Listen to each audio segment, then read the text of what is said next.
Hello friends, welcome back to my channel. आणि आज आपण आपल्या चॅनल मध्ये खूप सुंदर आणि भन्नाट अशी रेसिपी घेऊन आलेलो आहोत आणि ती म्हणजे खारं वांग। आज जेवणामध्ये आम्ही खारं वांग बनवणार आहे। म्हटलं तुमच्यासोबत सुद्धा रेसिपी शेअर करावी। खूप सोप्या पद्धतीने ही वांग्याची भाजी आपण बनवणार आहोत। चला तर मग अजिबात उशीर न करता आपण लगेचच रेसिपीला सुरुवात करूया।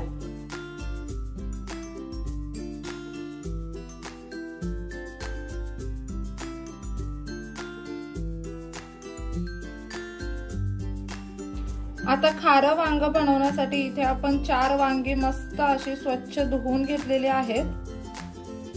आता ना हे वांगे आपल्याला चिरून घ्यायचे। सगळ्यात पहिल्यांदा तर वांग्याचं ना थोडंसं देठ काढून घ्यायचं। आपण एवढं देठ काढलंय, तुम्ही इथे पाहू शकता। त्यानंतर हे जे काटे असतात ना हे काढून घ्यायचे आणि आता ना हे वांग आपल्याला चिरून घ्यायचंय। 4 भाग करून घ्यायचेत वांग्याचे।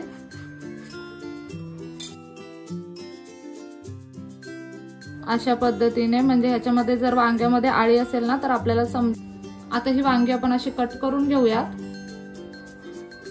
आता ही वांगी ना इथे आपण कट करून घेतलीत। आता आपल्याला मसाला बनवायचा आहे, तोपर्यंत आपण ही वांगी पाण्यात घालून ठेवूयात, म्हणजे ती काळी पडणार नाहीत। अशा पद्धतीने आता ही वांगी पाण्यात राहू देत आणि आपण मसाला तयार करून घेऊयात। आता सगळ्यात पहिल्यांदा इथे आपण एक तवा घेतलाय। तव्यावरती हे 1 वाटीभर इतके शेंगदाणे टाकूयात। मस्त असे खरपूस भाजून घ्यायचेत आपल्याला शेंगदाणे।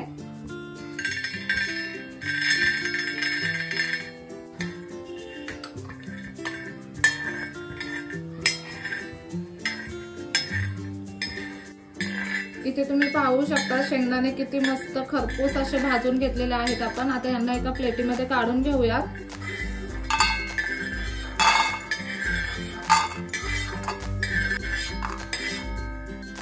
इथे आपण शेंगदाणे मस्त असे भाजून घेतलेले आहेत।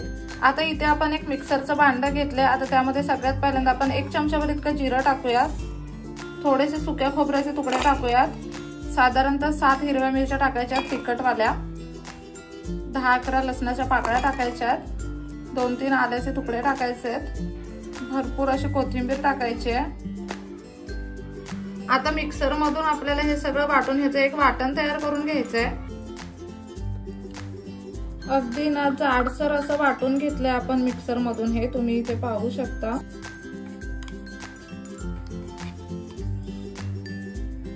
अगदी जाडसर असं वाटण तयार करून घेतलंय। आता आपण ना वाटण प्लेटीमध्ये काढून ठेवलंय आणि त्याच मिक्सरच्या भांड्यामध्ये आपल्याला आता शेंगदाणे वाटून घ्यायचे। आता हे जे वाटण आपण प्लेटीमध्ये काढून ठेवलंय त्यामध्येच आपल्याला हे मिक्सर मध्ये वाटलेले शेंगदाणे टाकायचे। आता हे वाटण आपण मिक्सर मधून वाटून घेतलेलं अगदी जाडसर असं वाटण आहे हे। आणि त्यानंतर ना इथे शेंगदाण्याचा कूट सुद्धा आपण तयार करून घेतला होता, तो सुद्धा इथे टाकलेला आहे। आता यामध्ये ना 1/2 चमचा हळद टाकूयात, 1/2 चमचा हिंग टाकूयात आणि ना चवीप्रमाणे मीठ टाकून घ्यायचंय।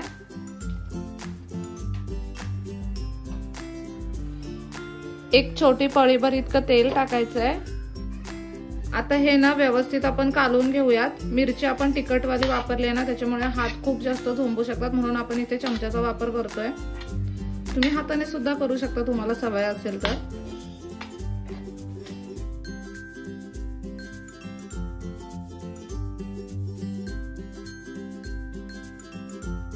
आता ही वांगी काळी पडू नयेत म्हणून आपण पाण्यात ठेवली होती, ही बाहेर काढून घेऊयात।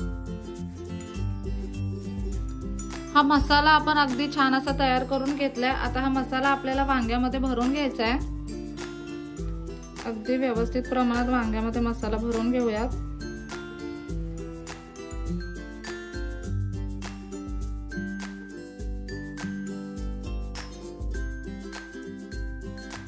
इथे ना वांगी मस्त अशी भरून घेतलेले आहेत आपण। इथे थोडासा मसाला उरलाय। हा मसाला तुम्हाला जर अजून आवडत असेल ना तर तुम्ही जास्त सुद्धा बनवू शकता। आपण अगदी मापात बनवलेला आहे, जेवढा वांग्यांना गरज आहे तेवढे। काही लोकांना मसाला खूप जास्त आवडतो तर तुम्ही तो जास्त सुद्धा बनवू शकता।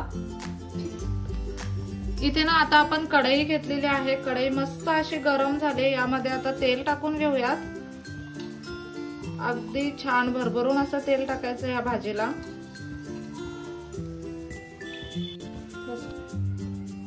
इथे ना तेल मस्त असं गरम झालेलं आहे। आता फोडणीसाठी आपल्याला यामध्ये जिरं टाकायचंय। मोहरी टाकायची आहे,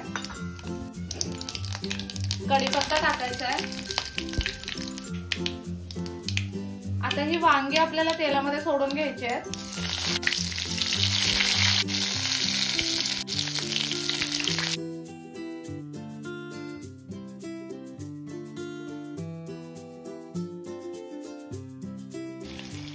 आता हा जो मसाला आहे तो आपण यामध्ये टाकूयात। आता हा मसाला आणि वांगी ना अगदी छान असे परतून घेऊयात आपण। मसाला ना एकदम मस्त असं तेलावरती परतून घ्यायचा। इथे ना हे वांग मस्त असं परतून घेतलंय आपण, मसाला सुद्धा अगदी छान असं परतून घेतलाय 4-5 मिनिटांसाठी। आता यामध्ये ना आपण पाणी टाकूयात। ज्या ताटात आपण मसाला बनवला होता त्याच ताटामध्ये ना मी पाणी घेतलंय।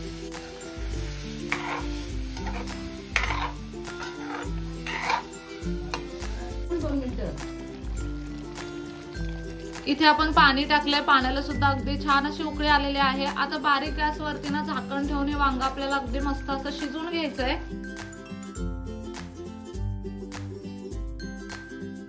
आता ना इथे मस्त असं बारीक गॅसवरती हे वांग शिजतंय। अजून झाकण काढून एकदा दोनदा वांग मस्त असं शिजलंय का बघायचं, किंवा खाली लागू नये त्याच्यासाठी ना 1-2 वेळा ह्याच्यामध्ये चमचा फिरवायचा आणि अगदी छान असं 7-8 मिनिटांसाठी हे वांग आता आपण शिजवून घेऊयात।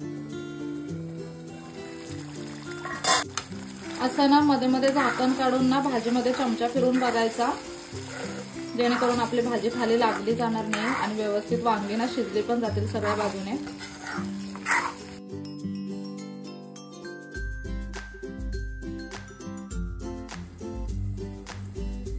इथे ना मस्त 10 ते 12 मिनिटं आपण वांग बारीक गॅसवरती शिजवून घेतलेलं आहे।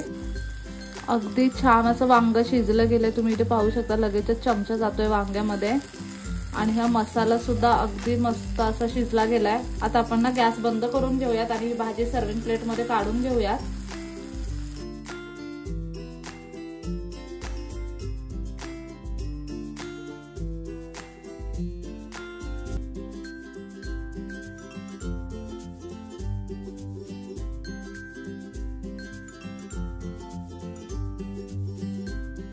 इथे तुम्ही पाहू शकता अगदी मस्त असं हे खारं वांग बनून तयार आहे। खूप सोप्या पद्धतीने हे वांग आपण बनवलेलं आहे।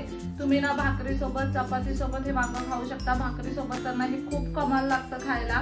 खूपच सोपी रेसिपी आहे, अगदी आरामात तुम्ही घरी ही रेसिपी बनवू शकता। फक्त 10 ते 15 मिनिटं इन्व्हेस्ट करावे लागतील। खूप सोप्या पद्धतीने हे वांग बनतं आणि चवीला अगदी अप्रतिम लागतं। नक्कीच ही रेसिपी घरी ट्राय करा। कसा वाटला व्हिडिओ मला कमेंट करून नक्की सांगा।